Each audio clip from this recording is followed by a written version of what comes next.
Sa atong hinigugmang nga mga miyembro sa pamilya sa Siyon nga nagtapok dinhi karon, hinaut nga makadawat kamo og daghang mga panalangin. Nagpasalamat ako ug naghimaya sa Dios Elohim sa pagtugot kanato sa pagsaulog sa adlaw sa langit ng mga ginikanan.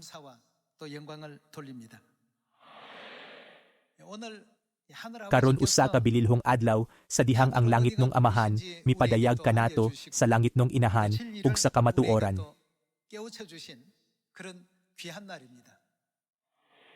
Bisan og ang tanan sa kalibutan wala makahibalo sa kalipay nga mahimamat ang langit ng Amahan ug ang langit ng Inahan. Kinsa nawala nila sa langit ang mga miyembro sa atong pamilya. Sa Siyon, nakahimamat sa langit ng Amahan ug sa langit ng Inahan ug nahimong kabahin sa langit ng pamilya. Karon atong mapamatud-an pag-usab kini nga kamatuoran. Kaniadto, wala kita makaila kon kinsa ang atong langit ng Amahan ug Inahan. Nagtutok lamang kita sa yutan-ong mga butang nga nakalimot sa tanang memorya sa langit. Bisan pa ni Ana, si Amahan mianhi niining kalibotan aron sa pagpadayag kanato nga ang langit mao ang atong espiritual nga panimalay ug kita adunay langit ng Amahan, langit ng Inahan ug espiritual nga pamilya. Karon mao ang adlaw nga iyang gitudlo kini nga kamatuoran ngadto sa iyang mga anak. Karon, iyang gihatag kanato ang pagkaamgo sa langit ng pamilya ug ang labing importante nga sugo. Maghiusa sa gugma kay ang langit ng pamilya usa ka komunidad sa gugma. Atong ablihan ang John chapter 13.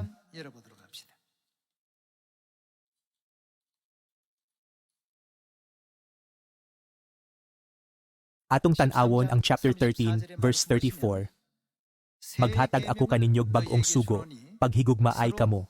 Ingon nga ako nahigugma kaninyo, paghigugmaay usab kamo. Kon maghigugmaay kamo, mahibalo ang tanan nga kamo akong mga tinun-an. Ang Dios naghatag kanato og bag-ong sugo nga mao ang bag-ong kasabotan. Ang sentro nga pagtulon an sa bag-ong kasabotan mao ang paghigugmaay sa usag-usa. Bisag unsa pa kamaayo ang panaghigalaay ug panag-uban, dili ba ang atong panimalay mao ang dapit diin ang gugma gikinahanglan kaayo?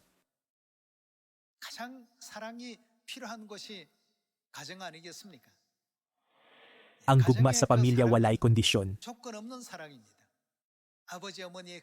Sama nga ang amahan ug inahan nahigugma sa ilang mga anak nga walay kondisyon.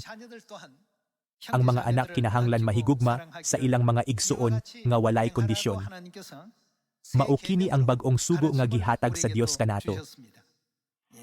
Busa, ang sugo nga higugmaa ang usag-usa, dili usa ka sugyot nga atong pilion nga ibalewala, kundili usa ka sugo nga kinahanglan natong tumanon.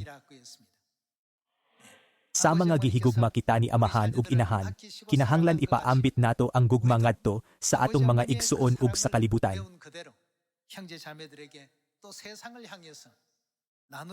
Ang Dios mihatag kanato niini nga pagtulun-an sa adlaw sa langit ng mga ginikanan. Aron matuman ang bag-ong sugo, ang atong minahal nga langit ng pamilya, kinahanglan maghupot sa pagtuo nga makapahimo kanato sa paghigugma sa usag-usa. Atong tan-awon ang 1 Corinthians chapter 13. Atong tan-awon ang chapter 13 verse 1, bahin sa buhat sa gugma. 1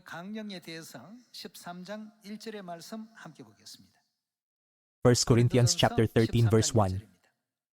Mahimo na nga makasulti ako sa pinulungan sa mga tawo ug bisan sa mga anghel. Apan kun wala ako'y gugma, sama ra ako sa saba nga agong ug sa piyang-piyang nga nagtagingting. Bisag may hiyas pa ako sa pagpadayag sa langit ng mensahe, makabaton sa tanang kahibalo ug makasabot sa tanang tinago. Bisag may pagtuo ako nga makapabalhin sa mga bukid, apan kun wala ako'y gugma, wala ako'y kapuslanan. Bisag ipanghatag ko pa ang tanan nga aniya kanako ug ipasunog ang akong lawas, apan kun wala ako'y gugma, wala kini kapuslanan. Ang gugma mapailubon ug maluluyon, dili kini masinahon o tigpanghambog. Ang gugma dili mapahitason o bastos. Ang gugma dili mamugos sa kaugalingong kagustuhan. Ang gugma dili masukanon o madinumtanon. Ang gugma dili malipay sa daotan kundili sa kamatuoran. Ang gugma mo pailob, mo tuo, mo laom ug mo lahutay gayod.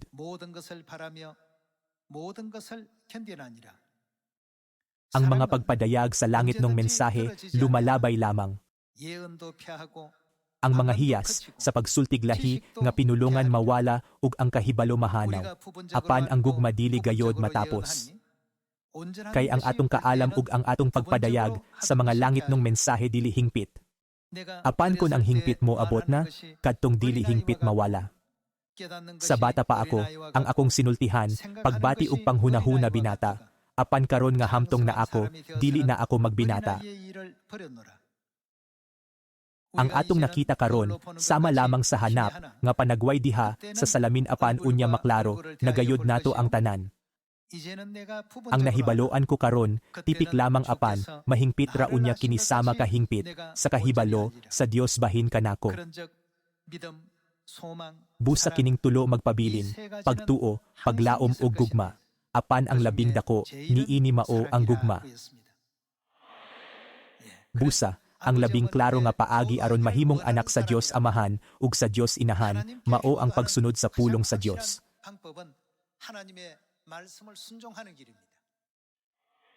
Unsa ang iyang gisulti? Ingon nga ako nahigugma kaninyo, paghigugma ay usab kamo. Kini ang iyang leksyon. Pinaagi sa 1 Corinthians chapter 13, gipatinaw sa Dios ang lain-laing praktikal nga mga bahin sa gugma nga nagpahinumdom kanato nga kadtong motuman niining mga butanga mahisama sa Dios.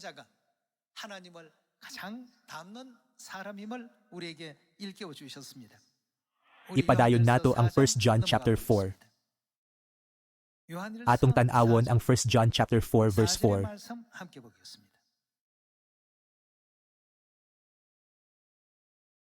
Apan mga anak, iya na kamo sa Dios, ug gidaog ninyo ang mga dili matuod nga propeta, kay ang espiritu nga anaa kaninyo, mas gamhanan kay sa espiritu nga anaa sa mga tawo nga iya sa kalibutan.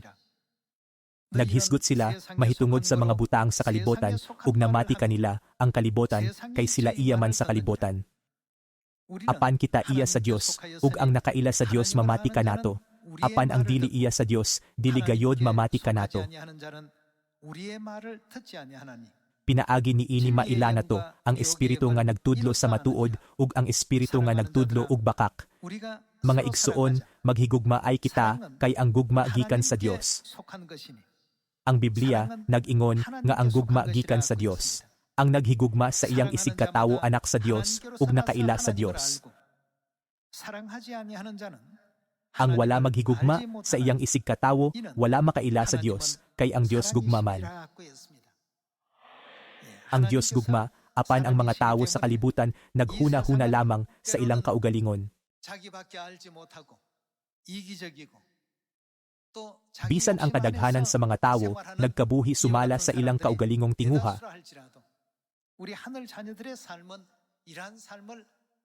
Dili ba ang hangyo ni Amahan ug paglaom ni Inahan nga ang ilang mga anak magkinabuhi sa gugma? Pinaagi sa pagbuhat ni ini, mahimo natong mabag-o ang kalibutan. Pusa, unsay tawag sa gugma diha sa balaod? Gitawag kini nga katumanan. Atong tan-awon ang maong senaryo. Atong tan-awon ang Romans chapter 13 verse 8.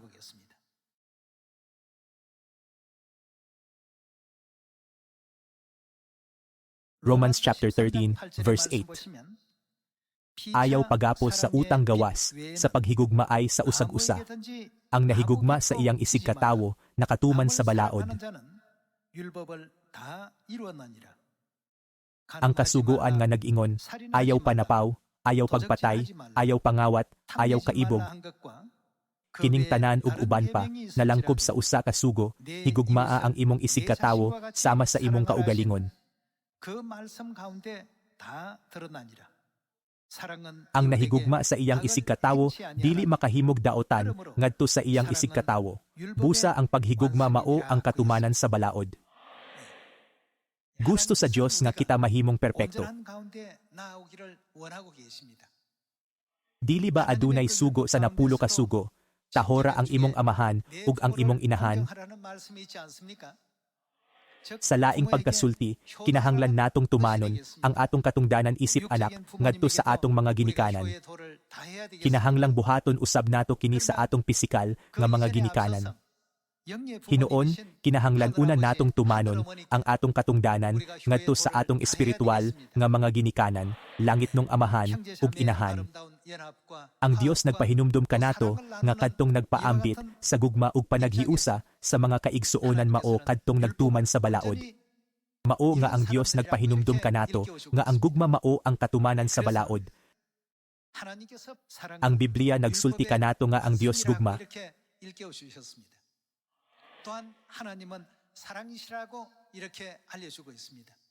Sa atong pagsaulog sa adlaw, sa langit ng mga ginikanan karon, atong pangutan-on ang atong kaugalingon, unsa ang gitinguha ni amahan ug inahan, atong pamalandungan kini nga butang. Sa katapusan, ang ebanghelyo dili masangyaw ngadto sa Samaria ug ngadto sa kinatumyan sa yuta nga walay gugma. Kon atong atimanon lamang ang atong pisikal nga kaayohan ug ang atong kaugalingong kalinaw, dili kita mabalaka kon ang uban malaglag o dili. Apan, giingnan kita ni amahan ug inahan nga ipaambit kana nga gugma sa tanan. Sila misulti kanato sa pagsangyaw ngadto sa uban kon sa unsang paagi madawat ang kapasayloan sa mga sala ug sa kaluwasan ug sa pagsulod sa gingharian sa langit. Karon, ang nahabilin nga panahon, kinahanglan nga ihalad sa pagpasidungog sa Dios. Sa laing pagkasulti, kinahanglan natong luwason ang tibuok kalibutan uban sa gugma sa Dios. Ang ebanghelyo kinahanglang isangyaw sa matag nasod, rehiyon ug syudad, aron ang kalibutan mausab pinaagi sa gugma.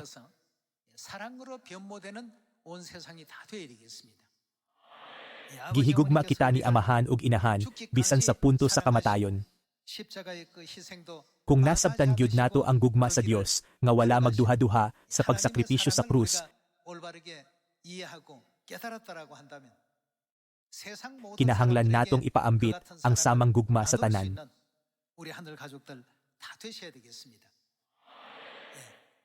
Dili igo nga mahimong mga anak sa Dios sa panagway lamang. Ang atong mga lihok kinahanglang lahi sa mga hentil.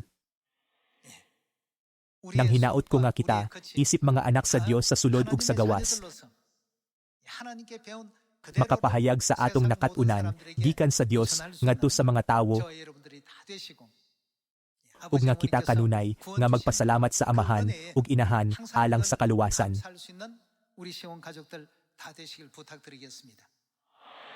Atong kumpletuhon ang ebanghelyo pinaagi sa gugma. Salamat.